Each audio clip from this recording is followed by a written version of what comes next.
여러분, 여기에 보면 주 안에서 너희 부모에게 순종하라 이렇게 돼 있죠. 그래서 많은 분들이 이 주 안에서라는 단어를 가지고 주님을 믿는 것이 훨씬 더 중요하기 때문에 주님께 잘하면 때로는 부모에게 순종하지 못해도 괜찮다라고 생각하는 가르침을 많이 받아왔습니다. 주일에 교회 가지 말라는 부모님의 말씀은 당연히 어겨도 돼. 왜냐하면 그들은 주님을 모르기 때문이지. 주님이 주 안에서 순종하라고 했으니까 주님 밖에 있는 건, 믿음 밖에 있는 건 순종하지 않아도 돼. 우리는 이런 교육을 받고 살아왔습니다. 그런데 사실 이 주 안에서 순종하라는 말씀이 그런 말씀이 아닙니다.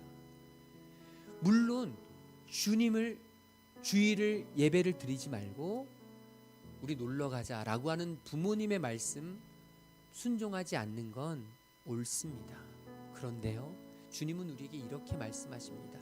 그럼에도 불구하고 부모님의 말씀을 그대로 다 순종할 수는 없지만 부모님의 말씀에 순종하지 못하는 부득이한 일이 생길 때 그것을 당연하게 생각해서는 안 된다는 것입니다. 나는 예수님 믿으니까, 나는 교회 가니까 당연히 가정 모임에 빠져도 돼 라고 하는 자랑스러운 태도를 가지는 것이 아니라 가족 모임에 빠져야 할 수밖에 없는, 그래서 다른 가족들에게 피해를 줄 수밖에 없는 상황에 대해서 우리는 믿는 자로서 더 가족에 대해 헌신해야 하고 다른 일들을 돌봐야 하고 다른 일에 더 많이 참여를 해야 된다는 것이 바로 우리 주님의 마음이라는 것이죠. 우리 부모님을 통해서 저와 여러분을 이 땅 위에 존재케 하신 그 하나님을 생각하면서 우리는 부모님께 순종해야 한다는 것입니다. 사도 바울은 이것이 옳다.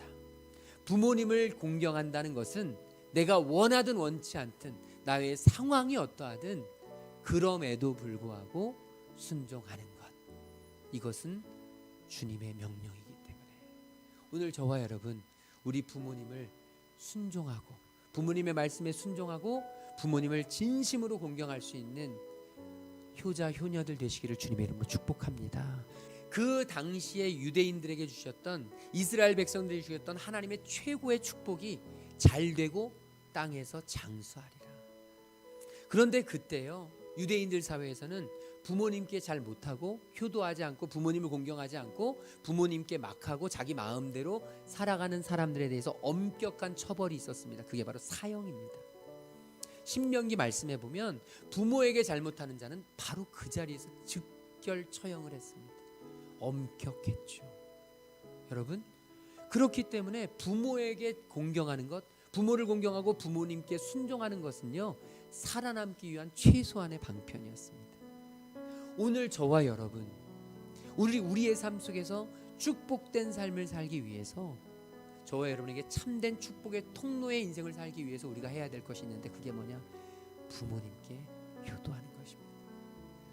우리 부모님께 공경하고 부모님께 순종하는 것, 이것은 바로 우리 하나님이 가장 원하시는 길이고, 물론 우리가 장성해서 이제 부모님을 떠나서 새로운 가정을 이루어야 되지만, 부모님께 얽매여 있으면 안 되지만, 그럼에도 불구하고 부모님은 한결같이 존경하는 것, 오늘 저와 여러분이 우리 부모님께 대하여 그런 감사하는 마음을 품게 되기를 주님의 이름으로 축복합니다.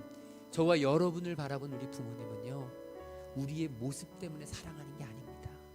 내가 뭘 잘해서 나를 사랑해 주시는 게 아니에요. 저와 여러분이 부모님께 뭘 해드려서 우리를 기뻐하시는 게 아니에요. 부모님에게 정말 중요한 건 바로 저와 여러분입니다. 저와 여러분이 잘 살아가고 있는 것, 그대로 존재하는 것. 오늘 말씀을 마치면서 이제 어버이 주일, 우리 부모님들은 우리를 바라보면서 동일하게 생각하실 거예요. 여러분은 어떤 환경, 어떤 상황이라 할지라도 우리를 믿고 우리를 바라보시고 우리를 격려하시고 위로하시고 우리에게 소망을 품으시는 우리 부모님들을 생각하면서 힘들고 어렵지만 또 지치고 굉장히 마음속에 아픔은 있을 수 있지만 우리 믿음 안에서 잘 이겨내심으로 주님 앞으로 한 걸음 한 걸음 더 나아갈 수 있는 저와 여러분 될 수 있기를 주님의 이름으로 축복합니다.